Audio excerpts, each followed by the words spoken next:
Hi, good morning to you all as you are joining us for today's briefing session on the Parental Fog Index. Um, my name is Emma Spitz, and I'm the client director at the Executive Coaching Consultancy, and I'm also head of our Working Parents practice. And I'm here today with Jane Fun Sale, the CEO of Working Families, who have been our partner for the Parental Fog Index this year. So, welcome everyone. And we are going to spend the next half an hour really taking you through the Parental Fog Index. And we will have the opportunity to take questions at the end of today's session. And so I am going to ask you to enter any questions as we go into the Q&A box that you should see on your screens. And Jane and I will be addressing those questions at the end of today's session. So just to kick off, I just wanted to give you a little bit of history actually about the Parental Fog Index. So ECC launched the Parental Fog Index 7 years ago, back in 2019.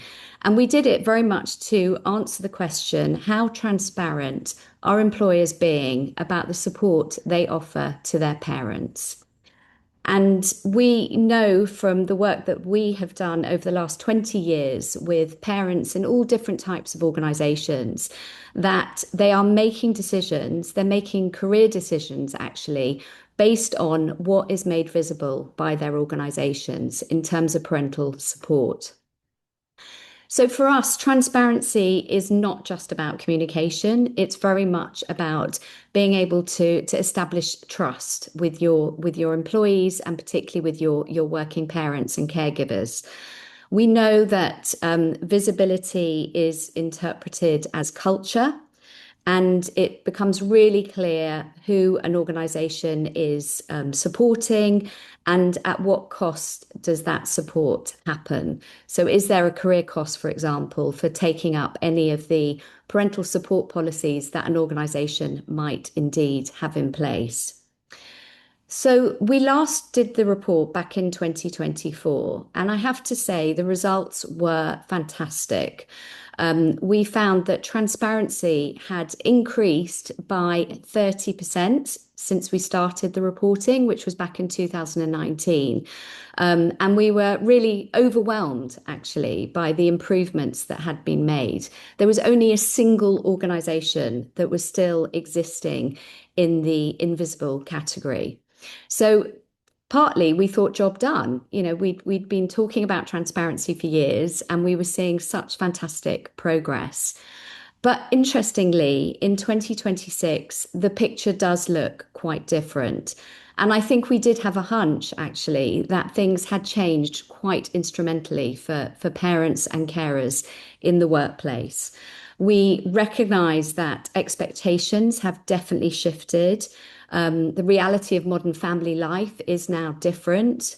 And, there's increasing expectations on employers, both from their employees, but also from legislation that's being introduced here in the UK. We also know that the backdrop that organisations are operating in when it comes to inclusive practice has also shifted and changed. And so we were really curious to see whether these changes had had an impact in terms of the transparency that organisations were prepared to share about their parental and caregiving support. Hence us inviting working families to be our partners this year, and to look more closely at transparency in today's context. So, given expectations have changed, we wanted to reflect that in the Parental Fog Index this year. And so the 13 criteria that we had previously had, we decided to extend to 22 different elements that we were assessing organizational transparency based on. And for us, it was really important to gauge if A, policies are existing at all, and then whether they are being communicated in a way that really reflects modern family life. So it was no longer enough just to share your maternity policy or to state that you have a flexible working policy, But we really wanted to go broader this year and assess whether policies like neonatal care, support for those going through IVF, equal parenting, which we know has become, spotlight has really been shone on that recently. Not to mention perinatal loss, elder care, and a whole range of other parental support that we know so many organisations have in place, but are they actually sharing the extent to which those policies exist? So expectations have definitely moved on, and we recognise that the benchmark has definitely changed. So this is over to me now. So Working Families obviously has a real interest in transparency and particularly why it matters. We know from research that we conducted earlier this year that employees are no longer simply assessing whether parental leave exists technically within the organisation. They are assessing whether or not it feels genuinely safe to use. It is one thing to know that an organisation does have a policy, but it is another thing entirely to understand how you can use it and whether or not it will hamper or not hamper your career progression. So some of the research that we've done has come up with some fascinating statistics. None of it, I think, is particularly surprising, but it's a really good thing to know. So unsurprisingly, 92% of parents say it's important for fathers and partners to take leave in the baby's first year. And the Fatherhood Institute does some extraordinary research on why it's so important for dads to be around. 74% of working fathers say they want to embrace equal parenting. And this was from some research we did earlier this year, which was called The Barriers to Equal Parenting. Most strikingly, and this really is a change in terms of age of parents, 84% of Gen Z fathers say they want equal parenting, but they feel workplace stigma still holds them back. There is very much the concept now of the fatherhood forfeit as well as the motherhood penalty. And 82% of UK parents are likely to apply for a role that clearly lists flexible working options in the job advert. Because why would you apply for a job where you don't know what flexibility you're going to be able to be given? So only 31% are likely to apply for roles where they don't have that information. And you'll note 97% of parents and carers believe employers should be required to publish their flexible working and family-related or leave and pay policies. Transparency from employers is really attractive for employees. It's absolutely vital that they know what they're going to be getting.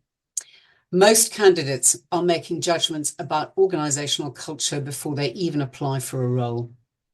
And many people don't actually feel comfortable asking direct questions about family support during an interview process, because it means that perhaps your application will be viewed less favorably. So employees and candidates are relying instead on visible signals. So employees are screening employers in the same way that employers screen employees. When organizations are vague, silent, or difficult to navigate, candidates will fill the gaps themselves. And when employers choose to communicate, what employers choose to communicate says something so important about who they imagine is in their workforce and whether or not people can see themselves thriving there. So what we're saying is that what employers choose to communicate publicly has become a proxy for culture. Thank you, Jane. And I couldn't agree more. And I think the other thing that is also really important for employers to recognise that it's not just the candidates that are looking at this, it's their current employees as well.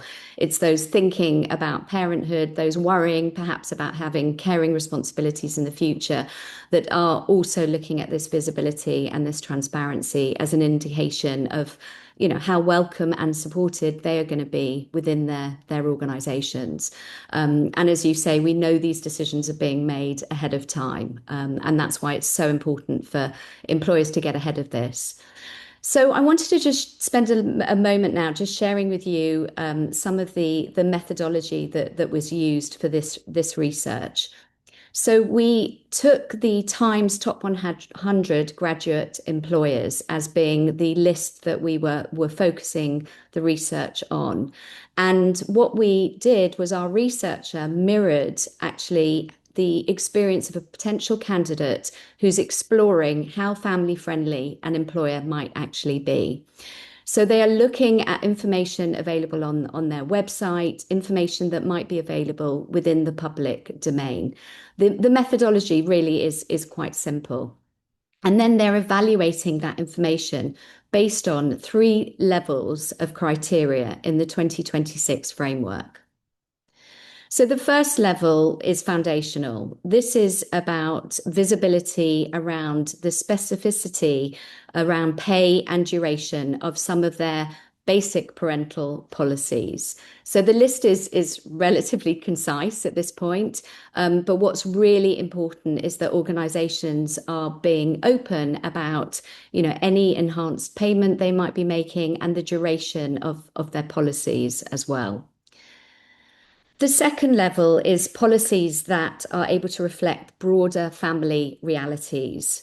You can see from the list in this section that we are going wider than just the basics here. And it is interesting the equal parental leave, given what Jane was saying previously about how important it is for fathers to be able to feel that they can take up that leave. It is really important that this is part of the criteria. Recognizing people have different routes to parenthood and to caregiving, and really being able to reflect that in the support that they make transparent as well. And then the final criteria level is really the extent to which employers are able to embed culture, and that they're really demonstrating best in class behavior here. And so much of that is, the stories that are being shared in the public domain, the testimonials, the case studies, the role modeling that is apparent. What else is being offered over and above the kind of basic policy information? Are you offering parental transition coaching? Are you offering support to line managers in particular? And we'll talk a little bit more about that later on. Not to mention, backup childcare, etc. And it's also about the language that organisations are using. Are they recognising modern family life? And being inclusive in that language as well. And so, really this third section is, how in practice you are showing that your culture really does talk and support parents and carers. So what then happened is each organisation in the Times Top 100 was then rated according to these different ratings. So we have everything from the beacon employers, where family support is fully visible, it's very specific, and what is most important is they are signalling culture from the information that they're sharing, through to fully visible, where there's a huge amount of detail about policies across both the foundation level and that second elevated criteria level. And then visible, where they're absolutely ticking the box with that foundational needs around being specific on pay and duration. And then the final 2 categories really are where foggy, we would say there is a general commitment. There is some mention of family support, but nothing clearly conveyed. And invisible, where really there isn't any visible commitment to family support. So now to share the key findings with you. So I think one of the almost shocking findings actually for this year, particularly in comparison with the 2024 data, was that parental policy transparency is actually the exception and not the norm amongst these 100 top graduate employers. Actually, 36 have been rated as invisible. And you compare that to the single invisible employer that we had in 2024, something, significant has happened here. So many are not even showing that foundational criteria that I spoke about. And whilst equal parental leave, as an example, there is very much a spotlight on that, I think, publicly at the moment. It's interesting that, only 20 out of the 100 employers visibly refer to having equal parental leave as well. And I think it's this final stat, which is the one that we probably need to focus on the most, because we know that publishing take up is one of the clearest indicators that policy is safe to use for people. And that it's not going to impact on progression, visibility, or credibility if people are taking up those different either parental leave policies or other forms of support.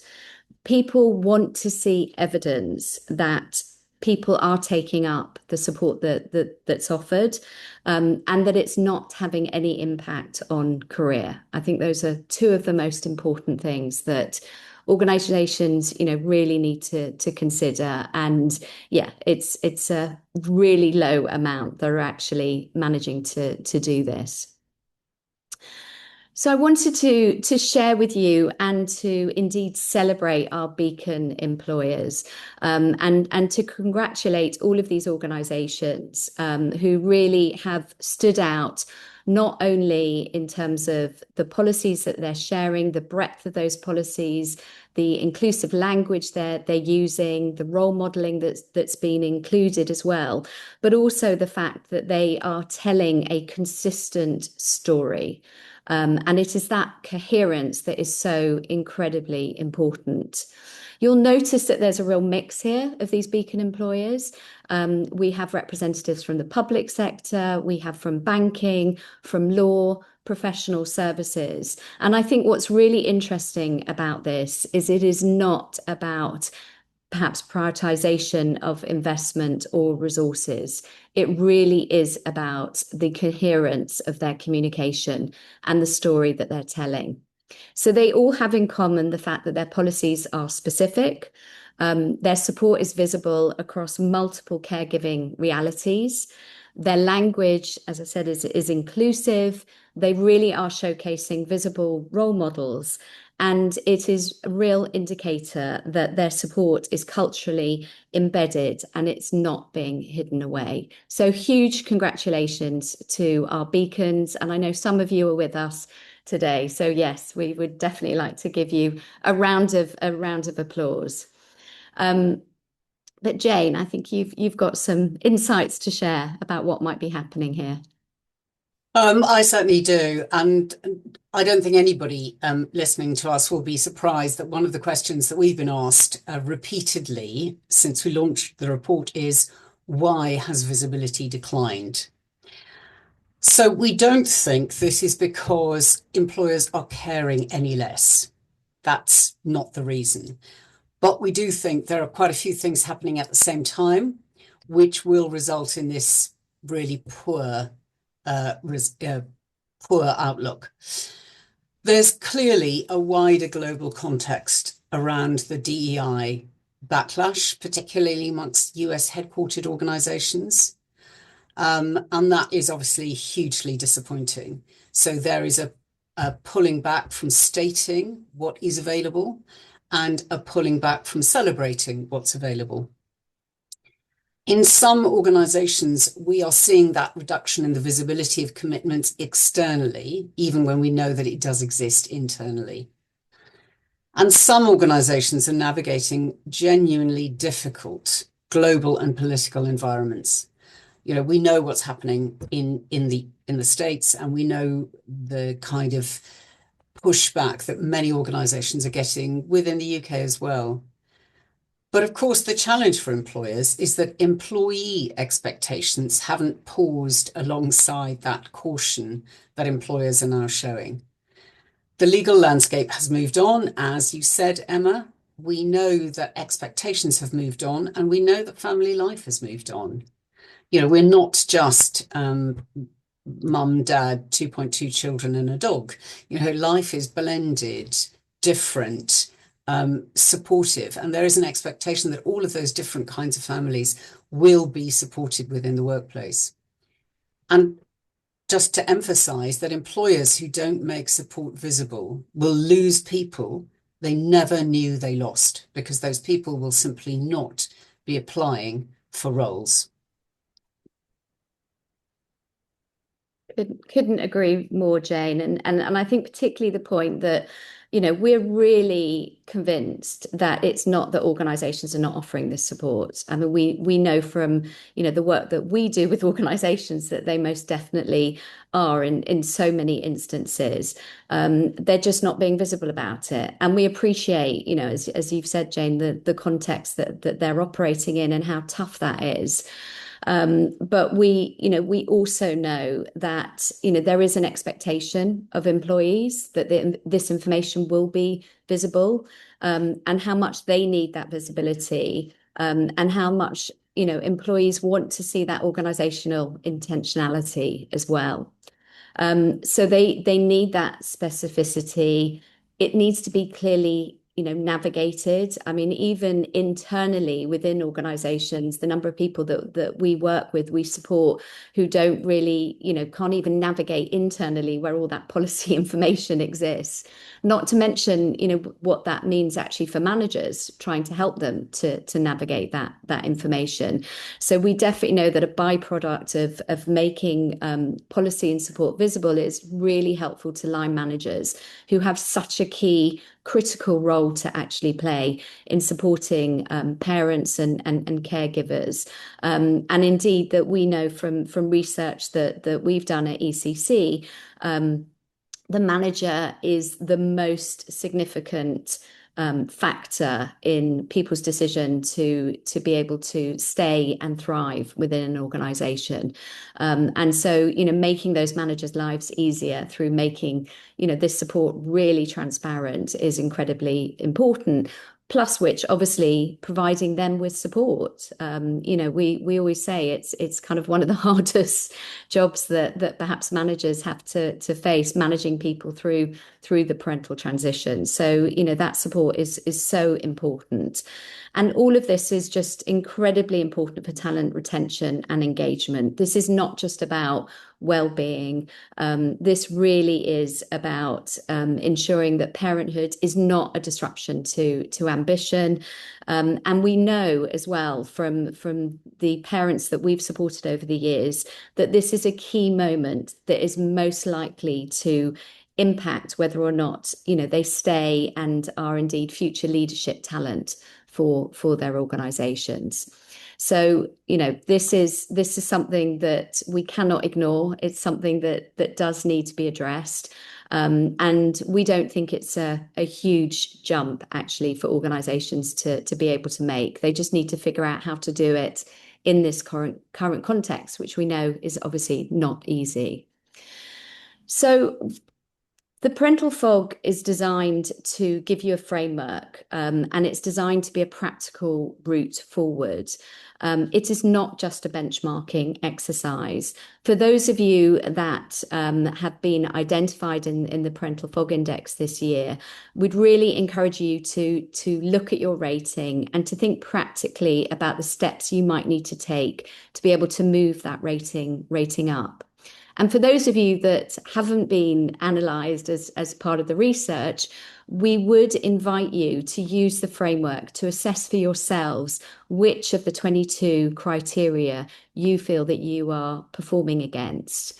And it really is very simple. You literally, go into your websites, go into information that's in the public domain, and make sure that you're awarding yourself a point per criteria. And then you can work out where you stack up in terms of the beacon through to invisible ratings.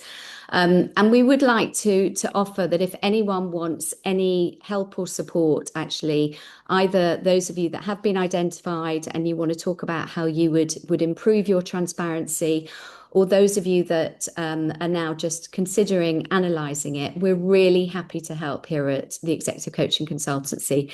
So please do get in touch with us if you have any questions about analysing where you might sit and where you want to be in the future as well. So just some final thoughts from us both. First of all, and I think you've heard us say this already today, but I just want to reiterate, family support is not a peripheral activity. It's absolutely integral to your talent strategy and how you're going to be judged by both current and future employees. We know that candidates interpret silence as a signal. And we know, as Jane mentioned earlier, long before recruitment conversations are starting, it's so important to build that visible trust with employees, and how much they absolutely evidence this as part of the culture. And we know that that intention and that clarity is incredibly important. So today really for us was the start of the conversation. We are delighted to be able to continue the conversation with you in an in-person event on the 16th of September that is being hosted by one of our Beacon employers, NatWest, are kindly hosting a panel event where we're going to be discussing how organisations can make a difference and move beyond policy to create cultures where support for parents is fully visible and very much trusted and credible with their employees. And we're delighted that for that conversation we are including Lee Chambers, Katie Ingle from Bank of America, Nick Curtis from NatWest, myself, and Zoe Sinclair, who heads up Employees Matter. So we'd love you to join us and be with us. And I believe the link to signing up for that event has already been put into the chat, so you can just very easily click on that. But Jane, handing over to you for some final thoughts. Final thoughts very briefly. Working Families has always had a view that there are four things that an organisation needs to be able to make themselves family friendly. They need the policies, the scaffolding. They need to know what is on offer. Secondly, they need to have leadership who are senior leaders and they are real models, actually taking that leave, talking about the leave. The culture within the organisation that allows everybody within the organisation to take the leave is absolutely critical. And the Parental Fog Index does exactly that. It talks about whether or not this is visible within the organisation. And finally, you need to have line managers who are properly trained. The Chartered Management Institute tells us that less than 20% of line managers are actually trained in people skills. So that's obviously a really important thing. And of course, fathers, dads, other parents want to parent differently. They don't just want there to be just one parent that is involved in caring for children. So we definitely want to move. There will at some point be a move back to an employee market. And it's vital that organisations are doing this well to attract and retain the best talent in the future. And sadly, this is one of Working Families' final pieces of public-facing work before the charity closes on the 30th of June 2026 after 47 years. I did just want to mention that. Huge thanks to all of the people that have supported the organisation, all of the staff who've been working for the organisation so diligently and with such passion. And for us, one of the most fitting ways to mark that is to make sure this research keeps doing its job, helping employers see themselves as candidates and employees to see them and prompt real change. Emma, thank you so much. Thank you, Jane. So I'm just going to stop sharing, and I don't know if there's a little bit of time for some questions. We've literally got 30 seconds, Emma. So I think probably not. Okay, but we will capture the questions, and if you wanted to just include any of your details for any specific ones, then we can directly respond to you after today's session. So there was one question which was about looking at retention rates in line with policy. And I think what we would say is go back to looking at the data. And it is a pity that organizations are only 5% of them are publishing uptake data. So it's going to be very difficult for any organization to actually know what their retention rates are if they're not looking at the data. Yeah, and I always say, this is for organizations have to be able to share their retention data, and unfortunately we don't have access. It certainly isn't in the public domain, and we wouldn't necessarily have access that for that. So to contact for questions, please do address any questions to insights@executive-coaching.co.uk. And I don't know if we can just quickly put that in the chat as well. I'll have a go. Oh,